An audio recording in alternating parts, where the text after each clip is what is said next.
Bonsoir et merci de nous rejoindre au rendez-vous des experts sur la chaîne au cœur de nos défis, programmes au scanner, fiscalité, foncier, sécurité, bonne gouvernance, réconciliation. Nous en parlons avec donc, nos experts qui nous disent tout sur les offres politiques des 13 candidats en compétition pour le palais présidentiel de Kossiam. Ce soir, nous passons au scanner le programme de Eddy Komboigo, candidat du Congrès pour la démocratie et le progrès. Bonsoir, chers experts. On commence tout de suite avec Tidiane Kaboré, inspecteur des impôts pour la fiscalité. Que retenir de la politique fiscale du candidat Eddy Komboigo? On rappelle qu'il est expert comptable. C'est ça. Alors, merci. Alors, je pense qu'il y a beaucoup de choses à dire dans le programme du candidat Eddy Komboigo. Naturellement, c'est comme vous l'avez dit, c'est quelqu'un qui connaît bien les finances publiques, c'est l'expert comptable.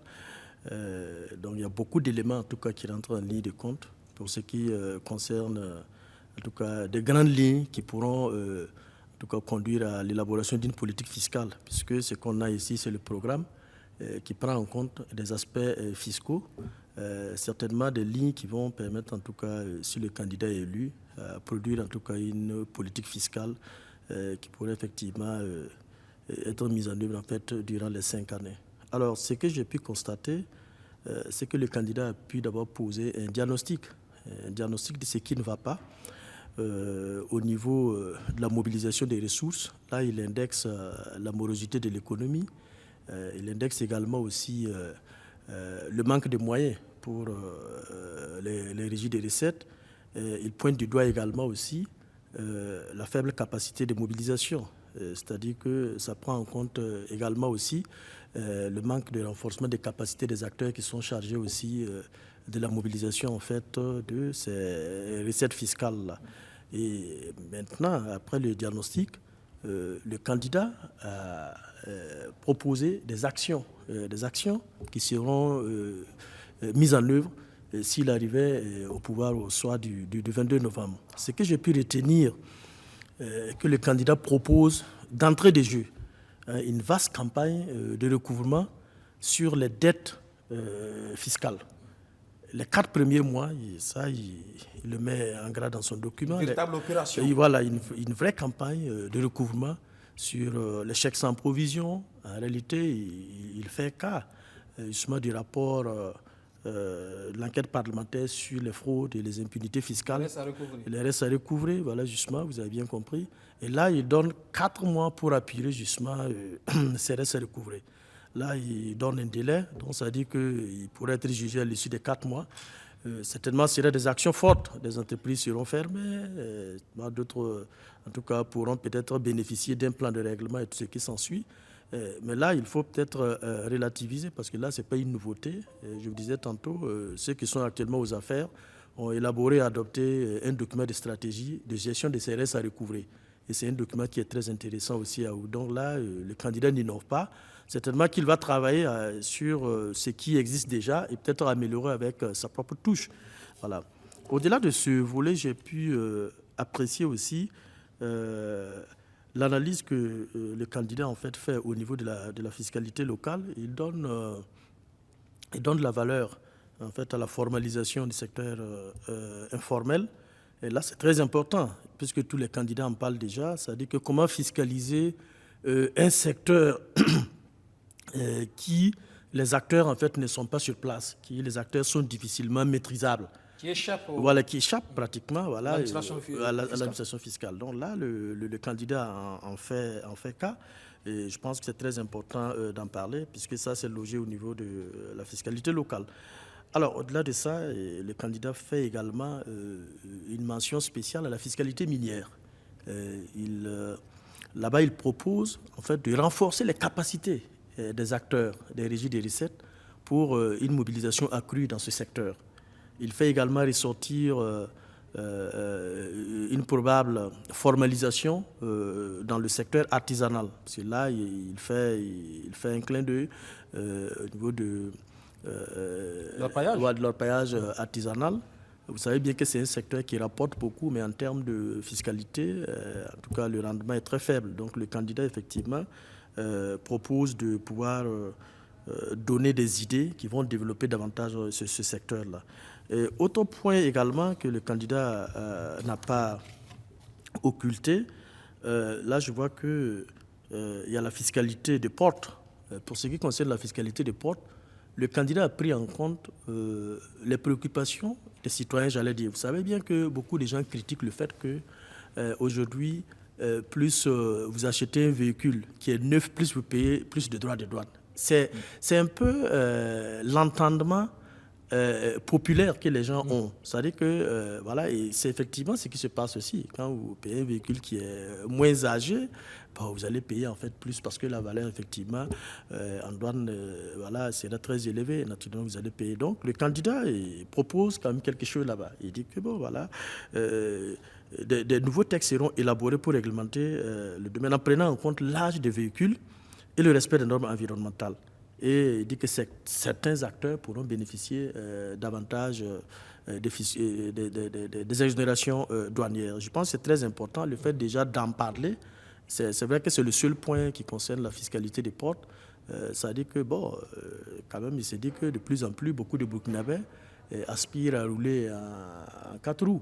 Voilà, donc il faut certainement aussi les faciliter, l'accès de ces véhicules-là en fait, en très bonne forme. Sans encourager les véhicules âgés. Voilà, justement. Sinon, on risque de se retrouver avec des cimetières de véhicules ici ou des véhicules qui rentrent, mais qui polluent énormément l'environnement. C'est qu'on a voulu effectivement gagner en recette ou quelque chose comme ça. On peut se retrouver effectivement avec une population malade parce que la pollution est très abondante. Et aussi, l'autre volet aussi qui est très intéressant que le candidat Eddy Komwego a exploré, il s'agit en fait de la mobilisation financière via la diaspora. Voilà, via la diaspora, ça, il a même évoqué en fait le cas des diaspora bonds, c'est-à-dire que effectivement ouvrir effectivement des bons qui seront souscrits uniquement par les investisseurs de la diaspora. Il a parlé de facilités fiscales et administratives avec un comité qui sera chargé de suivre à peu près les investissements de la diaspora avec des facilités fiscales et douanières pour ceux qui voudront bien investir à partir de l'extérieur, et bien sûr. Voilà. Mais ça aussi, j'ai dit que ce n'est pas une nouveauté parce que actuellement, un document de stratégie nationale sur la mobilisation de la diaspora a été adopté. Voilà, donc je me dis que certainement le candidat est au courant de cela et il va travailler aussi selon sa propre touche. Voilà, donc voilà à peu près ce que j'ai pu recenser comme, en tout cas, volet fiscal, justement, du candidat Eddy Komwego. Naturellement, je ne vais pas trop m'appesantir sur la digitalisation dont il fait cas, puisque déjà la digitalisation est en cours. C'est-à-dire que là, il fait allusion aux télédéclarations et aux télépaiements. Je crois que ça, déjà, ça existe et c'est en bonne voie. Certainement qu'il doit travailler sur l'existant et améliorer, en fait, avec sa propre touche. Le dernier point que je trouve très intéressant est que le candidat Eddy Komwego dit ceci. Nous allons travailler, en fait, en comptant sur nos propres forces. Donc, ça veut dire que le candidat oriente sa politique fiscale, déjà, en fait, sur la mobilisation des ressources endogènes. C'est-à-dire qu'il ne compte pas sur l'extérieur en fait, pour financer son programme public. Donc, ça veut dire que s'il arrivait, ça veut dire que sur les 5 ans, ça veut dire que c'est sur nos propres forces, hein, sur les propres forces des Burkinabés, les mobilisations seront effectivement internes. C'est pour cela qu'il dit que parmi les actions, il sera en fait très rigoureux en matière de lutte contre la fraude fiscale et la grande délinquance fiscale, là où il parle de la fraude et l'évasion fiscale.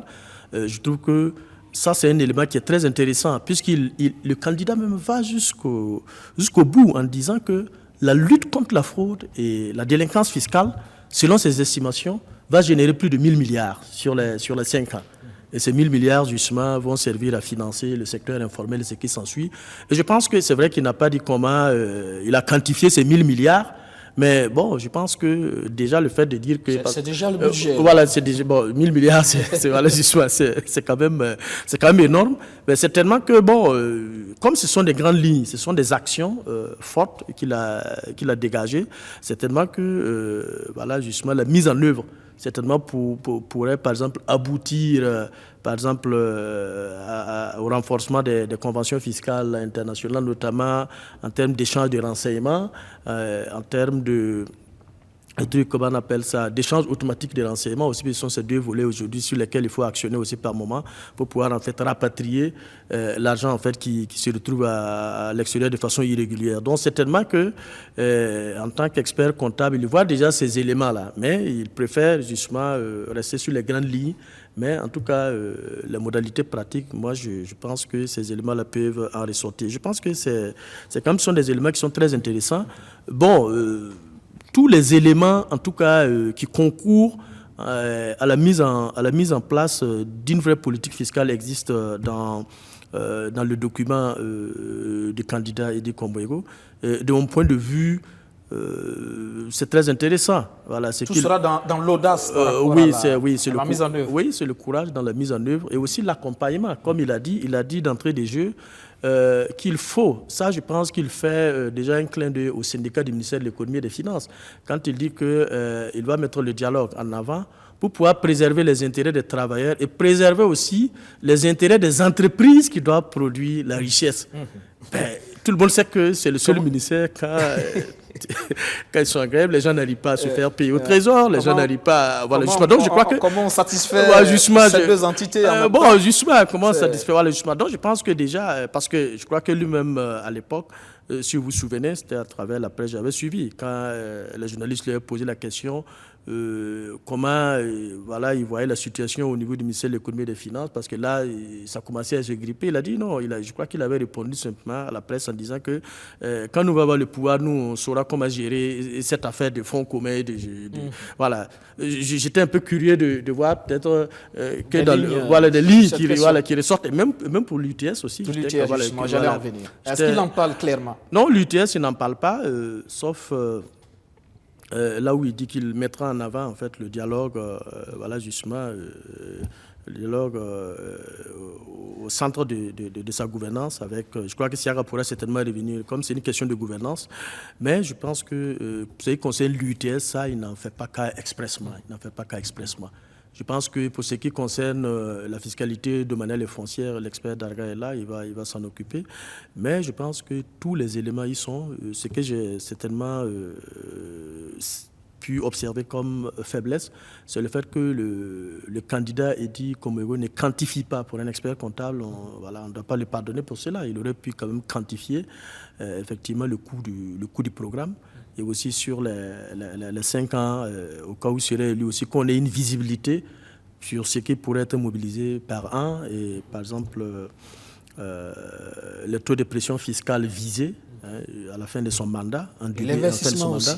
Oui, en termes d'investissement aussi, je crois que tous ces éléments. Mais en termes d'investissement, les idées ne manquent pas dans ce document. C'est quand il parle en fait des facilitations en termes d'avantages, exonérations fiscales et douanières. Je crois qu'en fait, quand ces éléments sont présentés, c'est pour effectivement encourager l'investissement. C'est ça, les exonérations, c'est que ça vise en premier ressort. C'est vrai que souvent, les gens voient les montants, le manque à gagner par le budget de l'État. Mais c'est parce que aussi, on ne fait pas le point de ce que l'État a engrangé en termes d'investissement, en termes de création d'emplois par ceux qui ont à l'ajustement. Donc, ça fait que souvent, les gens prennent seulement l'autre bout et disent, bon, voilà, chaque année, on perd de montant. Justement, tout est là. Les gens ont l'impression qu'on fait des avantages fiscaux à des entreprises, à des investisseurs, mais on ne voit pas derrière l'impact sur justement... Mais c'est ce que je disais tantôt. Ça dit que mais quand on ne travaille pas à présenter aussi l'autre aspect. Vous voyez, si vous vous souvenez, le jour qu'il y a eu l'inauguration sur l'entreprise qui a commencé à produire des plaques solaires en Afrique de l'Ouest, au Burkina, puisque l'entreprise est installée ici. Si vous vous souvenez, il est ressorti que l'entreprise a bénéficié des avantages du coût des investissements burkinabés. Et je le disais tantôt, voici un document qui est très intéressant, qui aurait pu figurer effectivement dans le document de ceux qui sont actuellement au pouvoir, mais qui ne ressort pas en fait dans le document comme acquis. D'accord. Voilà, alors que ça a été cité en fait parce que c'est quand même une fierté de dire que nous avons la première entité au Burkina qui produit en fait des plaques solaires où tout se fait sur place. Voilà. Mais si vous vous souvenez, voilà, dans l'élément, je crois qu'il était ressorti que l'entreprise a bénéficié des avantages en fait, du cours des investissements actuels. Donc ça dit que ce que le candidat Edi Kombuego propose certainement dans son document, il ne va pas s'en éloigner, parce que lui-même c'est un homme d'affaires, il ne va pas venir remettre en cause des choses qui l'arrangent. Donc, voilà, merci. C'est qu'on peut dire. Merci, Tidiane Kabouri. On passe au foncier avec Basile Darga, inspecteur des impôts, expert foncier et domanial. Vous êtes aussi le directeur de publication du journal spécialisé COSA et SACO, c'est bien ça. Sur la question foncière, que nous dit Edi Kombuego? Est-ce qu'il a de bonnes propositions pour les Burkinabés qui attendent beaucoup des candidats sur cette question? Alors, merci beaucoup. Le candidat Edi Kombuego, j'ai parcouru son programme, son offre politique. Est-ce qu'il a de bonnes propositions? Je vais vous étaler le contenu de son document et puis voilà, on dira à la fin si elles sont bonnes ou pas. Alors, ce qu'il faut d'emblée relever, c'est que dans le document, le candidat Edi Kombuego, il n'a pas fait de diagnostic particulier sur la question foncière et domaniale. Et ça, je trouve un peu dommage, parce que pour pouvoir faire des propositions, il aurait été souhaitable de faire un diagnostic, surtout que son parti, le parti pour lequel il est candidat à la présidentielle, a géré le pouvoir d'État pendant de longues années, et qu'aujourd'hui, sur la question foncière, le passif que nous traînons, on trouve ses origines très lointaines. Mais ceci dit, le premier point qu'il faut retenir dans son offre politique, sur la question foncière, il s'est fixé 3 objectifs principaux, bien sûr en ce qui concerne la question foncière. Et dans ces 3 objectifs, il a en premier point la relance de l'économie à travers l'agriculture. Donc, il relève que 80% de la population active du Burkina est occupée par l'agriculture.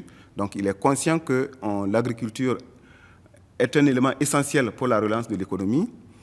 Et en même temps, il reconnaît que pour atteindre cette performance économique à travers l'agriculture, il faut se soucier du sort de ce qui permet de produire. Donc, le sol.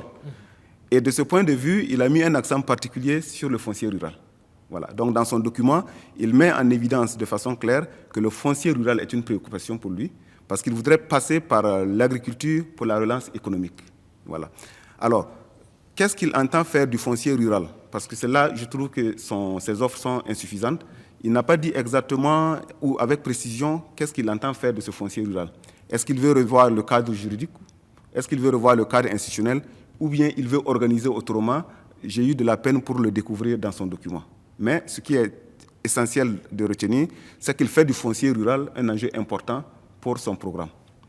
Le deuxième élément qu'il faut retenir dans son document, et qui est justement parmi ses objectifs prioritaires, c'est la question de la décentralisation. Il veut poursuivre le processus de décentralisation et renforcer les acteurs locaux. Et dans les actions qu'il compte mettre en œuvre s'il est élu, il envisage faire élaborer le schéma national d'aménagement du territoire.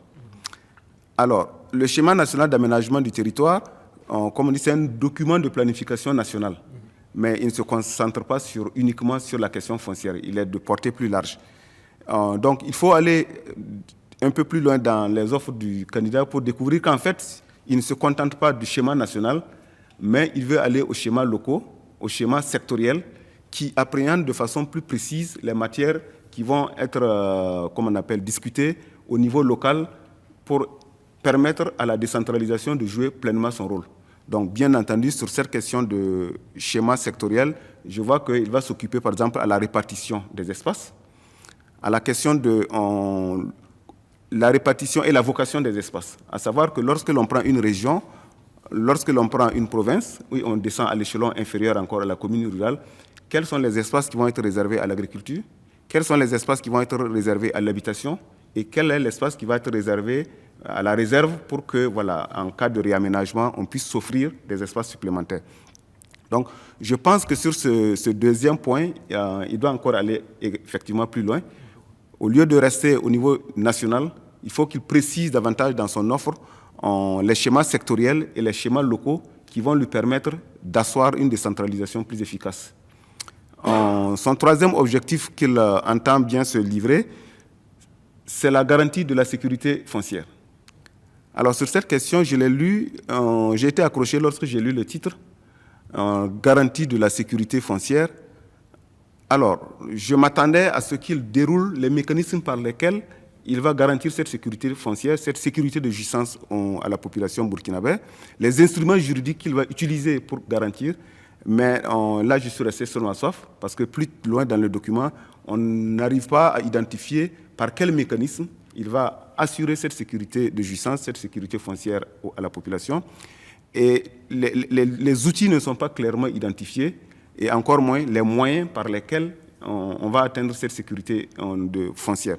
Parce que, je l'ai dit dans une précédente émission, la question de la propriété, elle est essentielle, mais la propriété aussi a un coût.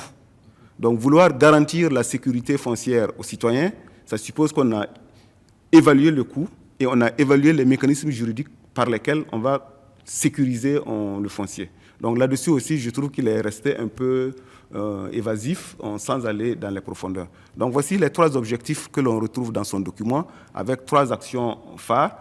Mais, comme je l'ai dit, ce qu'il faut retenir et qui est intéressant, c'est qu'il est conscient et il en fait une priorité, qu'il ne peut pas développer l'agriculture, il ne peut pas faire la relance économique à travers l'agriculture sans se soucier du statut du terrain. Sur le foncier urbain, par exemple, que dit-il? Alors, bonne question, on allait en conclure. Le candidat Edy est resté très muet sur le foncier urbain. Et là, je trouve que c'est un manque très criard. Parce que le foncier urbain, aujourd'hui, c'est là où la crise elle est visible, c'est là où la crise se manifeste tous les jours. Sur le foncier rural, il y a des crises, mais c'est après on entend qu'il y a des conflits agriculteurs-éleveurs. Quand les journaux n'en font pas cas, personne n'est au courant qu'il y a eu des conflits, je ne sais pas, à quelque part dans une commune rurale. Mais sur le foncier urbain, le passif que nous traînons aujourd'hui, c'est du passif lointain et qui dure depuis des années, je le dis, et l'essentiel de ce passif est concentré dans les villes. L'essentiel de ce passif est concentré entre Ouagadougou et Bobo-Dioulasso. Et lorsque le pouvoir en place a pris, comment on appelle, les rênes du pouvoir, les premières mesures qui ont suivi sur les questions foncières, c'était les enquêtes parlementaires, la commission d'enquête, la commission ministérielle pour faire l'appurement du passif. Ensuite, tout dernièrement, l'enquête parlementaire sur les promoteurs immobiliers. Donc, vous voyez, tous ces passifs que nous traînons trouvent ses origines très lointaines. Et j'estime que c'est un problème important, c'est un enjeu important pour que le candidat Edy puisse passer sous silence le foncier urbain. Par exemple, un point sur lequel on aurait attendu également le candidat Edy, sur la question du logement. Il est resté totalement muet. Or, aujourd'hui, quand même, la question du logement est essentielle pour les populations du Burkina Faso de façon générale. Et d'ailleurs, c'est la raison pour laquelle je pense que les pouvoirs publics actuels ont mis en place un mécanisme de production de logements sociaux. Mais j'aurais bien attendu de M. Edy une proposition plus précise, plus innovante dans le cadre du logement social. Et un point sur lequel aussi je pense qu'il aurait été plus intéressant, dans le cadre du passif, du règlement du passif, à partir du moment où ce passif, on le traîne depuis des années et dont il a connaissance, je n'ai pas de doute là-dessus, il me semble que c'était une occasion, lui, dans son programme aujourd'hui, de pouvoir racheter ce qui s'est passé. C'est-à-dire, c'est une occasion en or pour que, dans son quinquennat, s'il est élu président, il puisse se dire, OK, je suis conscient qu'on traîne des passifs depuis des années. Le pouvoir actuel, après 5 ans, n'a pas pu régler le passif. Ils vous l'ont promis, ils ne l'ont pas fait. Moi, je vous dis, si je suis élu, je ferai de ce passif une priorité et voici comment je compte les régler. Et je pense que ça allait être une offre intéressante puisqu'il aurait mesuré qu'on traîne un passif lointain, qu'actuellement il n'est pas vidé et que lui il s'engage à travers des mesures innovantes à apporter des solutions. Donc voilà aussi un point sur lequel je pense qu'il aurait dû peut-être nous faire une offre alléchante pour nous faire rêver un peu. Voilà, une question importante, donc la question foncière. Ça concerne beaucoup de Burkinabés. Hein? Oui, exactement. Et ça devrait forcément être un sujet au cœur donc, des priorités pour ces différents candidats. Exactement. Oui, en tout cas, la question foncière, comme on le dit, la terre, c'est le support de toutes les activités économiques, enfin de toutes les activités humaines. Voilà. Lorsque vous faites abstraction de ça, je ne sais plus ce que vous allez faire. Donc, il est tellement important que je pense que les différents candidats devraient avoir à cœur la question de la terre. Voilà. Son statut juridique, la gestion, comment organiser les espaces pour qu'on puisse avoir les productions sans que les activités ne se chevauchent, par exemple entre agriculteurs et éleveurs, qui sont des conflits qui reviennent régulièrement dans des régions et qui empêchent tout investissement ou qui annihilent les initiatives de développement. Donc, de mon point de vue, tous les candidats devraient inscrire la question foncière de façon évidente dans leur programme. Merci, Monsieur Basile Darga. On va parler à présent de sécurité avec notre expert Bahamoudou Savadogo, expert donc en sécurité. Vous êtes justement spécialiste des questions d'extrémisme violent. Sur la question sécuritaire, que dit Edi Komboego, candidat du Congrès pour la démocratie et le progrès CDP? Merci. Sur la question sécuritaire, il a d'abord dépeint la situation sécuritaire du pays, et qui n'est pas au mieux de sa forme. Et il a mis l'accent sur le fait que c'est l'État même qui est remis en cause, les institutions de l'État, et surtout dans les zones rurales, c'est-à-dire la partie déconcentrée, la partie décentralisée, qui est mise à rude épreuve, et qu'il dépeint une situation où le Burkina a perdu une partie de son territoire. Et pour cela, il se propose, il a répertorié plusieurs défis. Et parmi ces défis, la question sécuritaire vient en deuxième position. Après, bien sûr, son corollaire qui est la question de la réconciliation et de la paix. Et donc, comment il procède pour y arriver? Il dit que pour y arriver, il faut une restructuration de l'appareil sécuritaire et des forces armées. Donc pour lui, si nous en sommes là, si on n'a pas de résultats probants, ça veut dire que l'appareil sécuritaire ne fonctionne pas bien. Donc il se propose de restructurer l'appareil sécuritaire. Alors il dit que dans l'immédiat, si toutefois, au soir du 22 novembre, il devenait président du Faso, il dit que dans l'immédiat, il va avoir une réforme du ministère de la Sécurité et du ministère de la Défense. Ensuite, il dit qu'il va créer un centre national de surveillance du territoire, ce qui est un fait quand même assez nouveau et particulier parce que dans le document, il dit que c'est parce qu'il n'y a pas de surveillance du territoire, c'est parce qu'il n'y a pas de mesures anticipatives que des individus ou mal intentionnés arrivent à prendre une partie du territoire. Donc, ensuite, il va s'articuler à reconquérir les zones qui ont été perdues. Et après, il va doter en matériel adéquat les forces de défense et de sécurité. Il y a aussi la formation appropriée qui se propose de livrer aux forces de défense et de sécurité. Et après, il se propose de stabiliser tout le pays. Et donc, avec tout ce qu'il aurait mis en place. Et ensuite, il y a la question du retour des déplacés.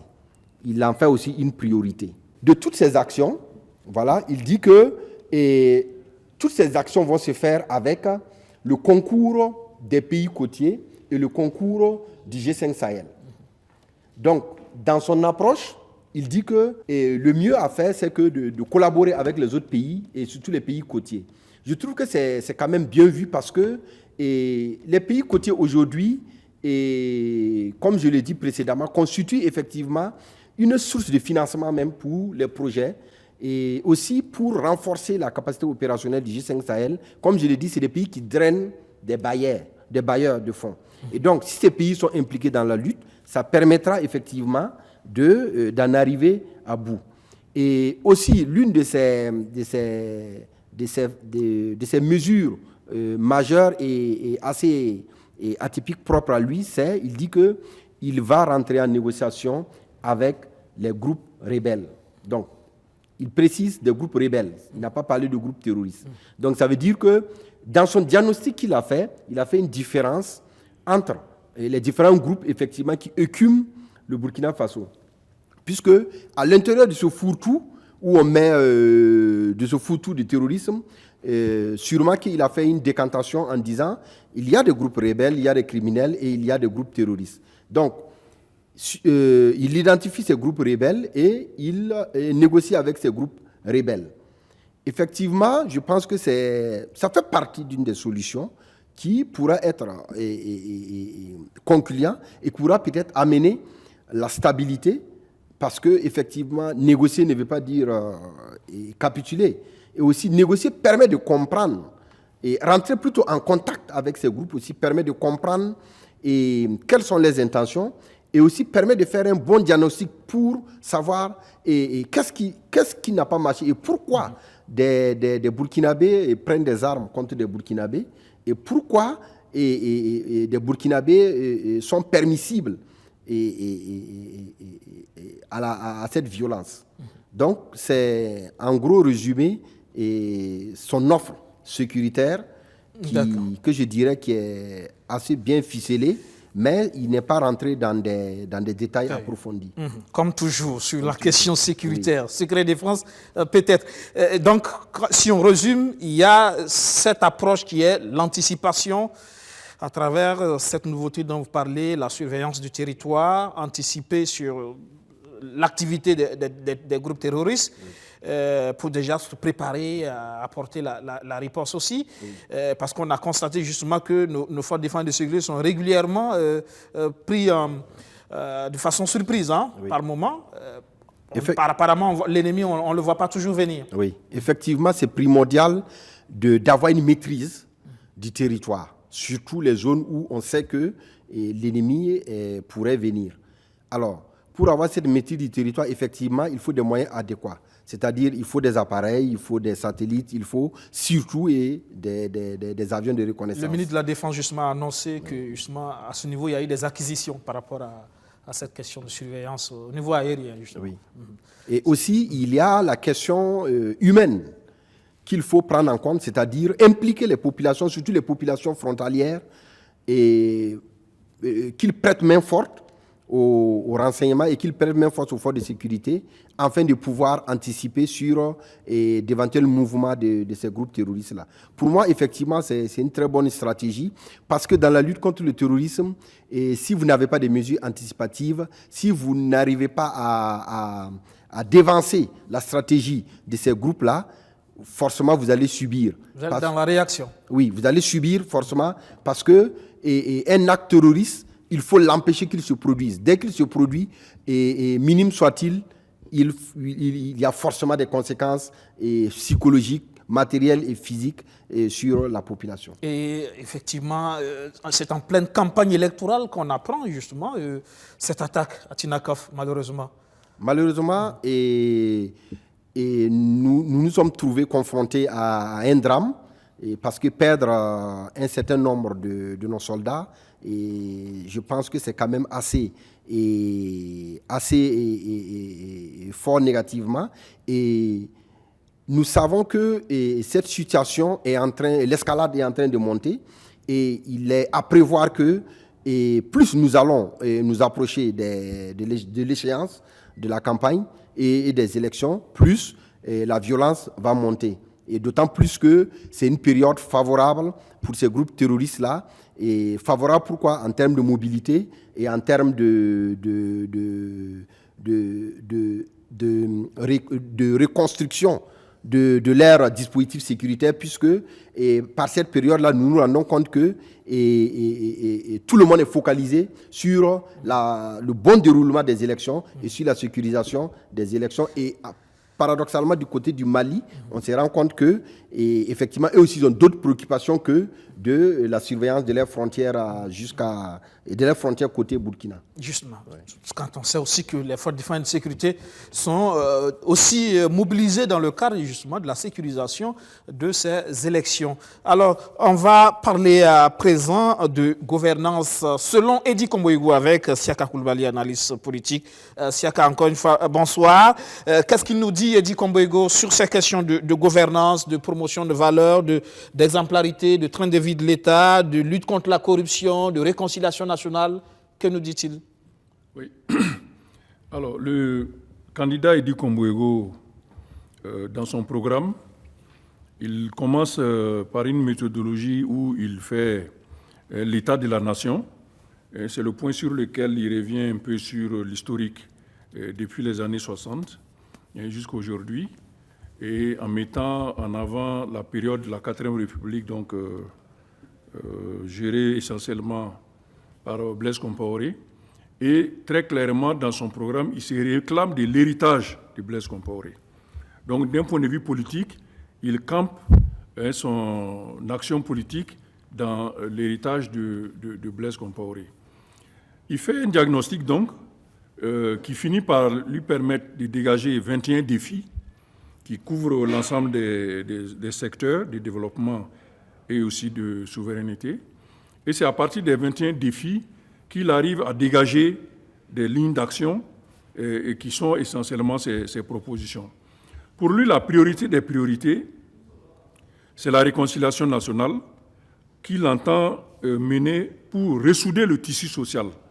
Parce que dans son diagnostic, il fait état des fractures sociales, notamment à travers les conflits intercommunautaires, qui n'ont pas trouvé de réponse selon lui, et que lui se propose de régler par cette réconciliation nationale. Au titre de cette réconciliation, il propose donc essentiellement, il y a plein de choses, mais 3 éléments, qui est d'abord de mettre en place un cadre de concertation pour définir la méthodologie. Donc, ce serait une rencontre d'acteurs qui va essentiellement réfléchir sur comment on va procéder à cette réconciliation, en partant du constat que, jusqu'à présent, il y a plusieurs options qui sont proposées par différents acteurs et que nous n'avons pas encore une vision unique, en tout cas consensuelle, de la réconciliation nationale. Donc pour lui, il est important de mettre en place un mécanisme qui réfléchisse à cette méthodologie. Et le point essentiel sur lequel il s'avance, qui est le deuxième élément, c'est de tenir un forum de la réconciliation nationale. Donc c'est juste une proposition qui se retrouve aussi chez d'autres acteurs. D'autres parlent du cadre général, de conférence générale de la nation, du forum social, etc., etc. Donc Edy Kombourgo propose de tenir un forum de réconciliation nationale après avoir tenu un cadre de concertation sur la méthodologie. Et lui, il avance jusqu'à proposer aussi une commission vérité, justice et réconciliation. Donc ça donne déjà sa vision de ce qu'il entend par réconciliation, et ce qui est une avancée permettant donc de savoir que lui, Edy Kombourgo, voilà comment il entend, et ça lève en même temps les préjugés que les uns et les autres pourraient avoir sur cette revendication de la réconciliation nationale. Il fait aussi de la bonne gouvernance le pilier de sa politique, en disant un certain nombre d'options de politique qu'il est prêt à mettre en œuvre. Et ici, il dit qu'il faut une société politique responsable. Donc, il revient sur la moralisation des acteurs politiques en prenant un certain nombre de mesures qui vont faire que les acteurs politiques seront beaucoup plus responsables vis-à-vis des intérêts de la nation, vis-à-vis des biens publics. Donc, il pose donc ce postulat comme un préalable de la bonne gouvernance. Il propose également de faire une mise à jour, ce qu'il appelle un toilettage profond de la Constitution, et il va jusqu'à parler d'une nouvelle République. Donc c'est assez clair, il faut le retenir comme ça pour Edy Kombourgo. Ce qui est déjà dans les pipelines, comme on dit, mais avec peut-être des difficultés de parcours. Lui aussi, il est pour cette approche de nouvelle République, donc une 5e République. Il parle aussi, et c'est important de le noter ici, de renforcer la société civile, le rôle institutionnel de la société civile, qui devrait être considéré comme un acteur institutionnel à part entière, et à cause du rôle que la société civile a déjà joué dans le passé et continue de jouer, il est important donc d'encadrer son rôle institutionnel. Donc après la chefferie coutumière, il pense que cet acteur de société civile a besoin d'être renforcé pour pouvoir jouer un rôle beaucoup plus important, à côté de la chefferie coutumière et des syndicats, qu'il propose aussi donc de renforcer. Lui, il propose un dialogue politique permanent, c'est-à-dire de mettre en place des cadres qu'il appelle des forats et qui vont discuter régulièrement des grandes questions politiques, des grandes questions de gouvernance, des grandes questions de l'État tout court. Donc c'est une idée qui ressort de son programme. Il propose également, au titre des valeurs, de faire la transparence et de la rigueur dans la gestion des affaires publiques. Et ça aussi, ça procède de son diagnostic, dans lequel il estime qu'il y a un délitement des règles même, au-delà de la morale, des règles même de gestion, d'encadrement de l'action publique au Burkina Faso. Il reconnaît, en ce qui concerne la justice, pour pouvoir améliorer cet acteur de la justice-là, dont il promeut l'indépendance et le renforcement, donc un rôle beaucoup plus accru pour qu'il y ait une bonne gouvernance.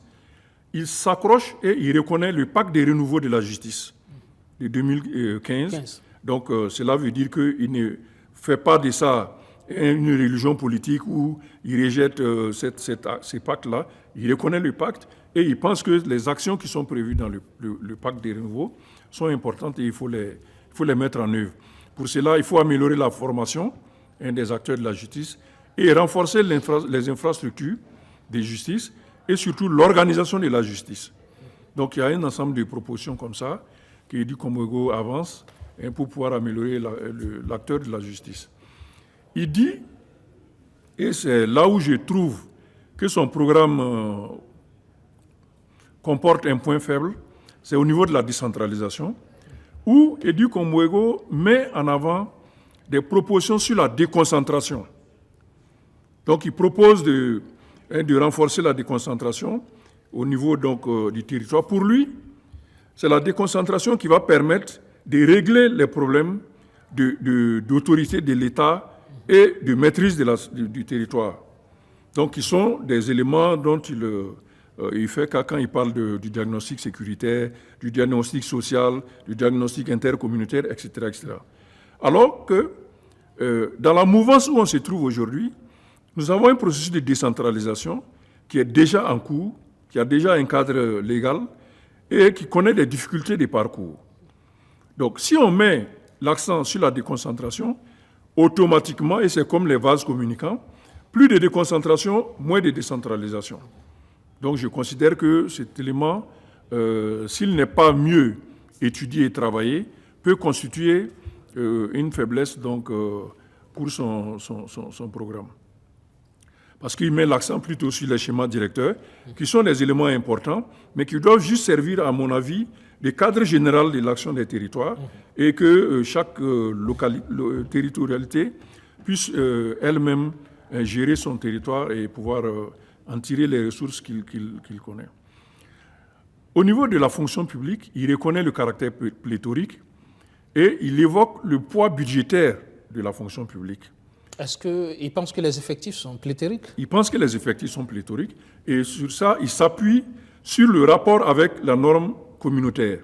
La norme communautaire, c'est-à-dire l'UEMOA, fixe à 35% le poids de la fonction publique en termes d'effectifs, en termes de fonctionnement, dans un budget. L'effectif n'est pas pléthorique, il y a un besoin encore de recrutement au niveau de l'État. Aujourd'hui, le poids est de 55% du budget. Or, la norme communautaire... Ça, c'est par rapport à la masse salariale, vous voulez dire? Exactement. La masse salariale et le fonctionnement de l'administration publique remonte à 55%. Mais est-ce qu'il fait une différence aussi entre les salaires des fonctionnaires moyens et aussi les cadres, c'est-à-dire tout ce qui est comme membre de l'exécutif, de président d'institution? Est-ce qu'il fait aussi cette différence? Il propose surtout des réformes sur la performance. Comment indexer les traitements sur les performances des agents de l'administration publique. Mais il ne rentre pas dans cette question des rémunérations qui, je pense, il proposerait peut-être que cela soit le travail du ministère lorsque cela va être mis en place. Il fait juste l'évocation de l'élément sur le poids de l'administration publique qui est excédentaire par rapport à la norme budgétaire. La norme communautaire, pardon. Edy Kombuego propose également de mener une politique étrangère vigoureuse qui est basée sur un certain nombre de principes. Et ces principes-là, ce sont ceux du bon voisinage avec les pays environnants, la promotion de l'intégration régionale, donc un accent sur la CEDEAO et l'UEMOA, et une diplomatie proactive qui fera de l'efficacité dans le cadre de la coopération au développement. Donc, il développe beaucoup sur cet aspect de la politique étrangère qui, à son avis, devait être améliorée. Et au-delà de la question de la gouvernance politique, j'ai retenu chez le candidat Edy Komboego cette volonté qu'on retrouve également chez Zéphirin Diabré de baser le développement national sur les ressources nationales. C'est-à-dire qu'ils font, eux, la priorité aux ressources nationales par rapport aux aides que nous devrons recevoir. Et j'ai bien aimé ces passages dans la mesure où ça signifie que ce sont des acteurs politiques qui ont suivi l'évolution de la question de l'aide publique au développement. En 2018, l'Union européenne, dans le document de stratégie nouveau qu'elle a produit, par la voix de son président de commission à l'époque, Jean-Claude Juncker, avait dit que l'Union européenne va modifier sa stratégie vis-à-vis de l'Afrique. Au lieu de faire du développement, ils feront du commerce aussi. Parce qu'ils ont constaté que l'Union européenne fait du développement, soutient le développement en Afrique, mais l'Afrique dépense en Chine pour le commerce. Dans d'autres espaces. Voilà. Donc pourquoi est-ce qu'ils vont continuer, eux, à donner leurs ressources, alors que nous dépensons ailleurs? L'Union européenne aussi va aller dans le commerce avec l'Afrique. Donc il faut commencer à réfléchir. Ce qui fait que, et je pense que Tidiane a un peu survolé cet aspect, il y aura une diminution de l'aide publique au développement. Donc, ce sont les acteurs qui savent retrouver les ressources endogènes, justement. Donc il faut baser la stratégie de développement sur les ressources endogènes et Edy Komboego parle de cet aspect-là. Voilà. Encore faut-il qu'il y ait des stratégies claires de mobilisation de ces ressources au niveau endogène. Sur la question de la lutte contre la corruption, est-ce que clairement il en parle et qu'est-ce qu'il propose? Oui, comme tous les candidats, je pense que c'est difficile aujourd'hui d'occulter la question de la corruption. Et eux tous, et lui également, Edy Komboego, fonde sa stratégie sur les institutions existantes déjà. La SELC, la Cour des comptes et l'inspection générale de l'administration. Donc, qui sont chargés, pour lui, s'il y a un leadership qui donne la latitude à ces institutions-là, la lutte contre la corruption sera beaucoup plus forte, avec beaucoup plus de résultats. Et je pense, quand je relis l'ensemble de son programme, qu'il met aussi l'accent sur les différents mécanismes dont a parlé Tidiane Kaboré, au niveau de la gestion des finances publiques, au niveau donc de la fiscalité. C'est par là qu'il peut peut-être arriver à fermer les niches de corruption, si on peut les appeler ainsi, un peu comme Alassane Ouattara en Côte d'Ivoire. C'est en connaissant le circuit de la dépense publique, et le circuit des marchés publics, qu'il peut arriver, par des nouvelles réglementations, à fermer donc ces poches de corruption. D'accord. Merci, Chaka Koulibaly. Et ça sera tout pour ce numéro de programme au scanner avec justement à la cuisine de nos experts, le candidat Edy Komboego du Congrès pour la démocratie et le progrès CDP. Merci de nous avoir suivis. Excellent sur le programme sur notre chaîne. Bonsoir.